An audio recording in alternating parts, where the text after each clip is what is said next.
You had Kemet for the original name of Egypt. You had Oyo for the original name of Nigeria. You had Garamanta, which was the original name of Morocco. You know, these people, like one of the brothers was saying the other day, they labeled each other by names, you know what I mean, by how they looked at each other. And that's how they did their trade, you know what I mean? Y'all got this, I got that, so this is how we going to do it. So it was different names. It's hard to quantify because it was different names for each bracket of that land. So I'm pretty sure that even if Punt was the original name, it was a lot of names for it. Some people say Tiana, which was the name for it, all types of stuff. So, in your estimation, was Egypt, you know, the greatest African civilization? Was it the first? Was it the last? What? I mean, how do you put that piece together? I know how I put it together, but how do you put that together? Egypt was the last civilization in Africa. They wasn't the greatest. They was the last. I mean, they came from the south and migrated north. And that part of Egypt that the Caucasians stay in, which is northern Egypt, is actually the last empire that we had when we migrated north. That's actually lower Egypt. Upper Egypt is Nubia, Sudan. That's Upper Egypt. You know what I mean? That's Tasseti. That's the original name of Nubia. It was called Tasseti. So Tasseti is actually Upper Kemet. Lower Kemet, which was where this white boy stayed because it's closer to Mesopotamia, and people don't be catching that. It's closer to the Mesopotamian region, and the Greeks was easy to come down there. They try to say, no, that's the last empire we had. We had so much shit, man. We had the Benin Empire in Nigeria. They had crystal cities. We had all types of shit. We had the Zulu Empire. We had all types of shit. I mean, that's just a tip of the iceberg, you know, dealing with the last part of Egypt, or the last part of Africa. That's like the last empire. It's just that there, people would say, if they were so advanced, if other tribes were so advanced, why did Egypt have all these structures? But what people fail to realize that they dealing with archaeology. The Nigerians didn't have the tools that the Kemites had. The Kemites had the tools because they was right next to Smyrna. Smyrna is right down the street. That's modern day Iraq. Then you got, you got the eastern border right there, which is the Mubat, which is the Moabu, who lived in Palestine, that we know is Canaan or whatever. They had a lot of tools and shit going on. So Nigeria didn't have all the tools that they had, but the Egyptians got a lot of their iron from West Africa. Just like when Mansa Musa or Kanja Musa, his real name was Kanja Musa, he made Egypt going bankrupt. And his brother was from West Africa, from the Mali Empire, with Timbuktu. Oh, yeah, he did. He dropped the price of gold. He killed him on that one. So no, Egypt just had the tools, you know what I mean? That's all. They just had the tools, you know what I mean? You also had, you know, the Nisud pyramids in Ibu, which was lower Nigeria. They had pyramids too, but they was made of mud. They wasn't as advanced as the ones in Egypt, but they had the ones that was made of mud in southern part of Nigeria. So we was talking and speaking in terms of different ethnic groups of Africans being on the walls. You want to talk about some of the different ethnic groups?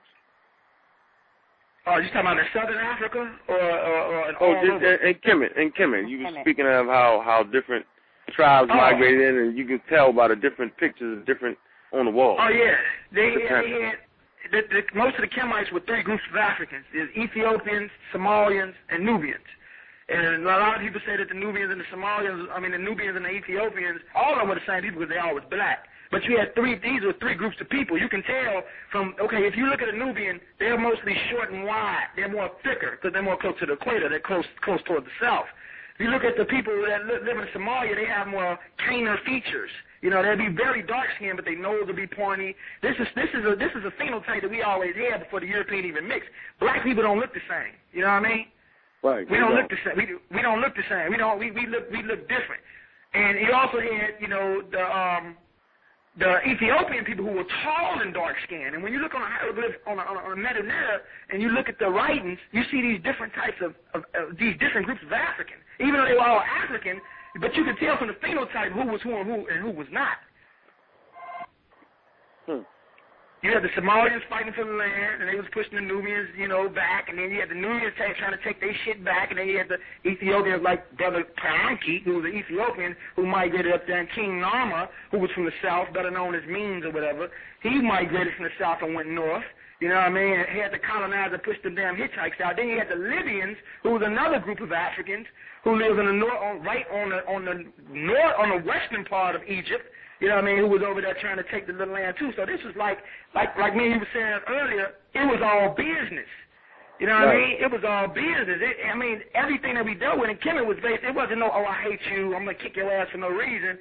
No, it was business, because the Kemites said, whoever drinks from the Nile is the Egyptian. Whoever drinks from the Nile is the Egyptian. So it was basically based off business.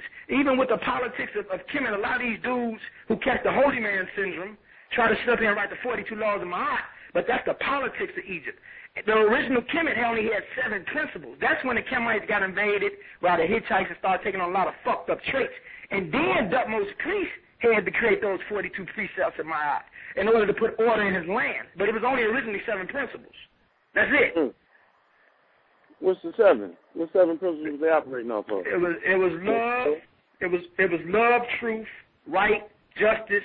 I got it right now. Can you say the word?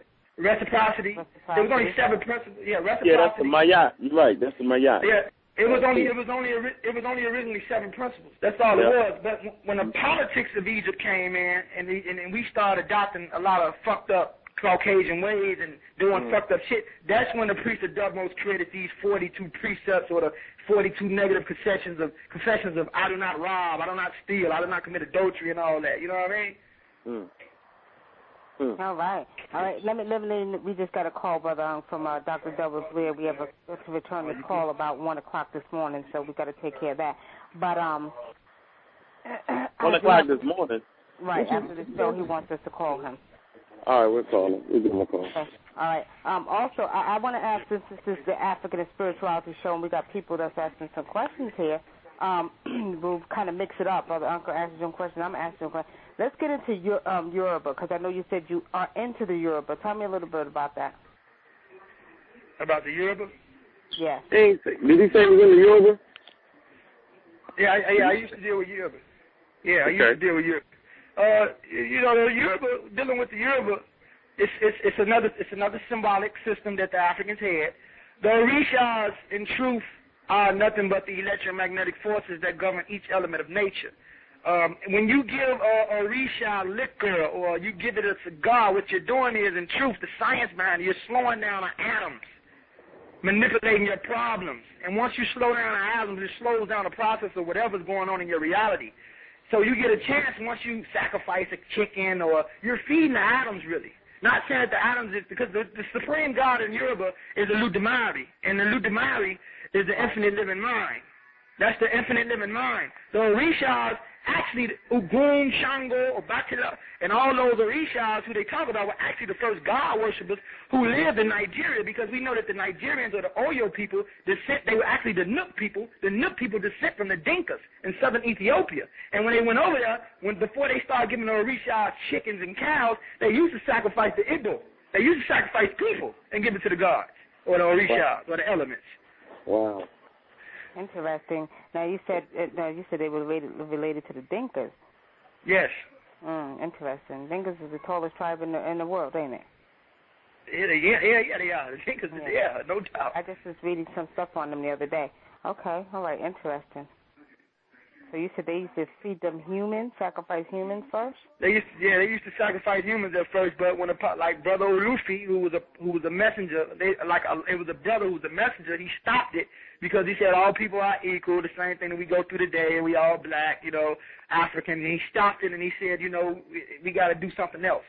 You know what I mean? But the reason why is it's based on what the brother Uncle saying earlier. It was business. It wasn't that they was killing these people, you know what I mean, to give it to the Orishas. Behind closed doors, what they was doing, it was politics. They was killing them people off to stop them from not invading them in the future. Okay. That's why they was doing that. But it was another form of business. You know what I mean? Okay, we can't let them grow. We got to make sure they at a certain group of branch of people. We can't let them grow, because if they grow and they get bigger than us, they're going to take over their land, and we just took their land from them. Interesting. Okay, brother, go ahead. Like we were saying, it was business, and a lot of times people don't get it. But yet you'll watch Europeans fight a civil war here in North America, North against the South, and no one disputes that that they're white people. You never hear people say that. But when we read our literature, when we start to read some of the European literature, they'll clearly try to make a distinction between the Nubians and the Egyptians. And they'll say, yeah, see how they